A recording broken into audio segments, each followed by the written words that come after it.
Hi everyone, welcome to the last lesson of Activity 5. This is Lesson 5.3 and it is just about more function composition.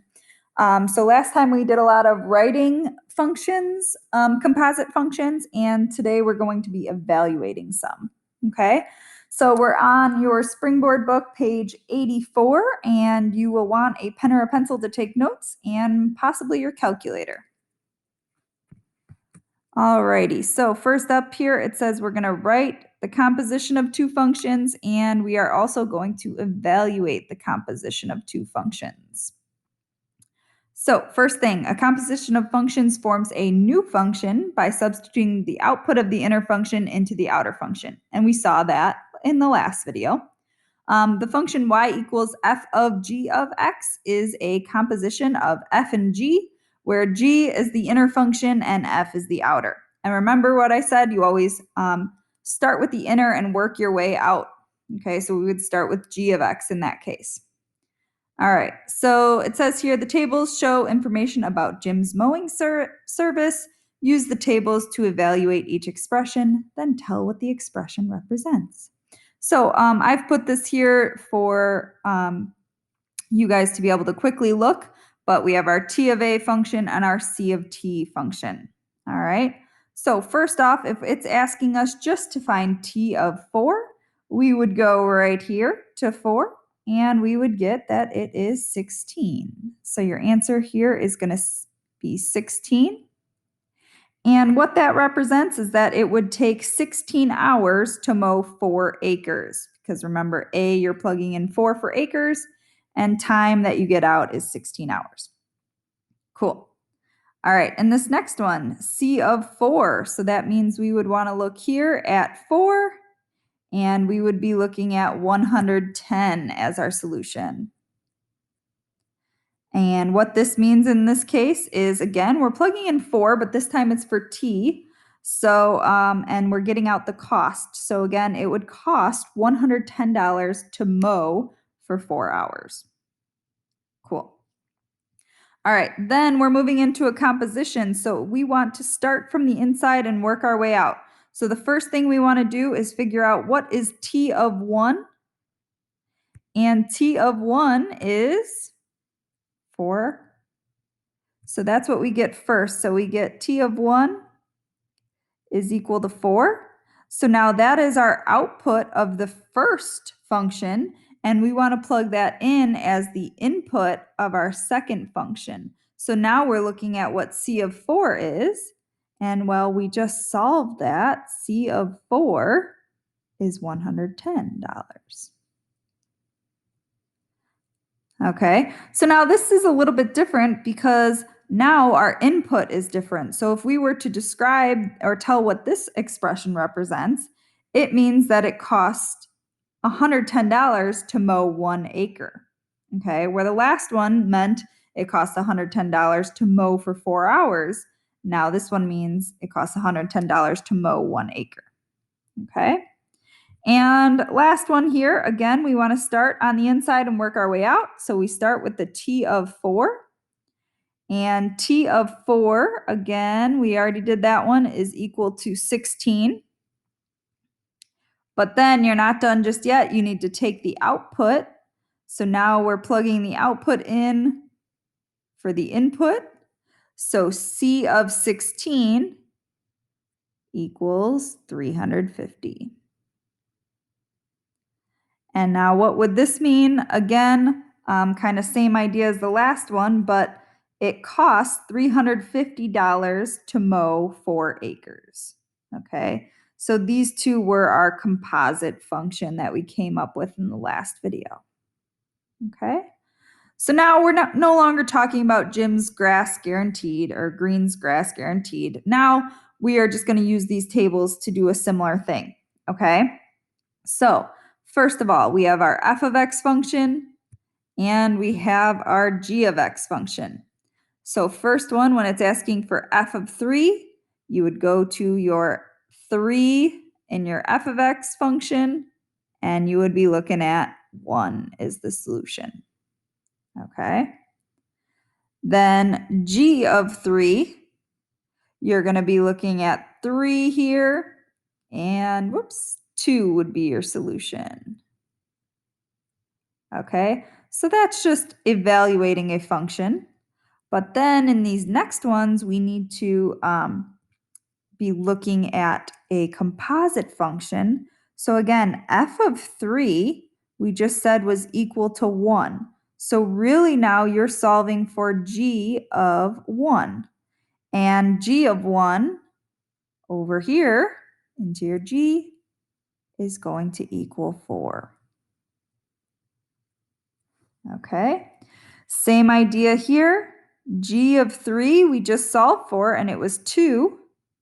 So now you would be plugging in for f of 2, which if we look over here, f of 2 is 2. Okay, so that's nice when we have a table. It's a way to evaluate our composite functions. Okay. Same idea on this next page. Number 3 says use F and G from item 2. So I've copied those right here. So it's a little bit easier than flipping back and forth. But it says complete each table. And one thing I want you guys to recognize really quickly is this writing math term here. And it says the notation. So this is another way to write it. And sometimes people refer to this as fog and Goff. But it means the exact same thing. So fog, f of g, like that, is the exact same thing as saying f of g of x the way we have been. And I personally, prefer to write it this second way, okay? So then same idea, Goff.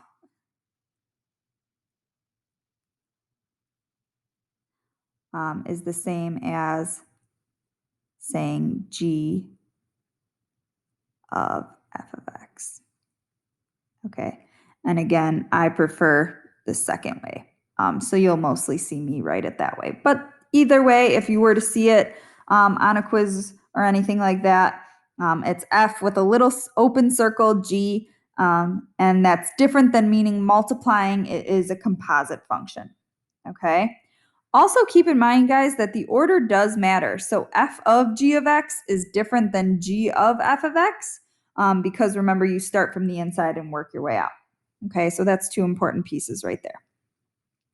All right, so let's go ahead and look at these. And in these, you're still kind of doing these 2 steps. Okay, so we have f of g of 1. Okay, so first you're going to want to look at g of 1, and that is 4. So then you would kind of cancel that out and put a 4. And then you're trying to solve, for what f of 4 is. Okay, so f of 4 is equal to 4. Okay, same idea over here. If I were finding g of f of 1, the first thing I'm going to do is find f of 1,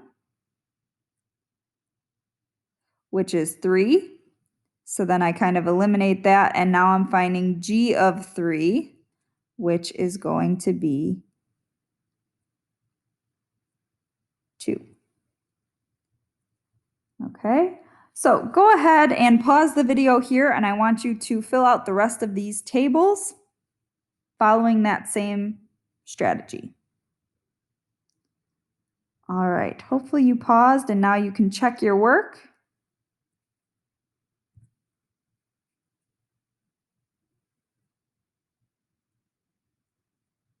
Cool.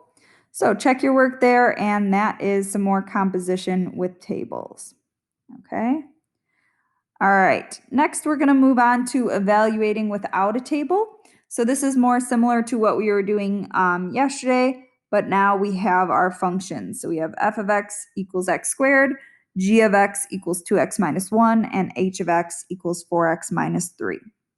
So first thing we're going to do here with 7a is, again, start on the inside and work our way out. So we want to start with f of 2. So f of 2, we're plugging in 2 for x squared, so this should be 2 squared. So f of 2 equals 4. Okay, Then you're taking your output from that, and now you're plugging it in as g of 4. So g of 4 would be 2 times 4 minus 1. 2 times 4 is 8, minus 1 would give us 7. So that would be your final answer here, 7. Okay? All right. Let's do the same thing with B. So start with your g of 2. And that's going to be 2 times 2 minus 1. That's 4 minus 1, which is going to give you 3. So then you're going to take that 3 and plug it in for f. So f of 3 equals x squared, so 3 squared, which is 9. And that would be your final answer here. Okay? So that's how you evaluate when you're given a number. Okay? All right, this part here is asking us to refer back to what we did yesterday. So when it's asking you to write a composite function in terms of x. So again, we want to start with f of x on the inside. And we want to take that f of x and plug it in for x in your g function. So that is going to look like 2 times your f of x function, which is x squared, minus 1.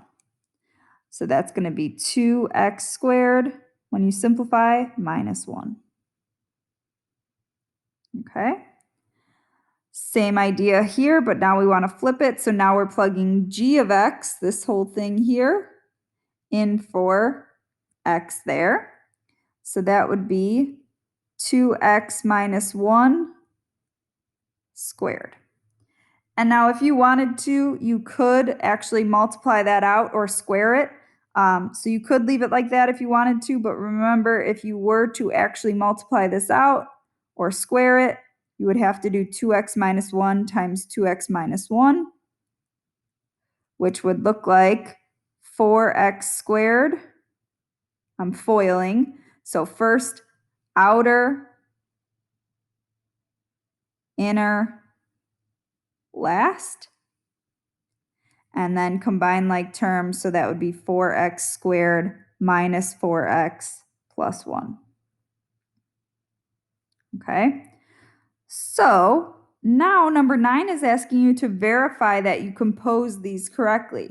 So basically what that means is if we use these from step 8 and we plug in 2, we should get these answers from step 7. Okay, so let's try that. So in this one, we would do 2, and we're plugging in 2 for x. And 2 squared is 4. 2 times 4 is 8. Minus 1 is 7. So yes, we do get the same thing. And then over here, same idea. If we did 4 times 2 squared minus 4 times 2 plus 1. Again, 2 squared is 4.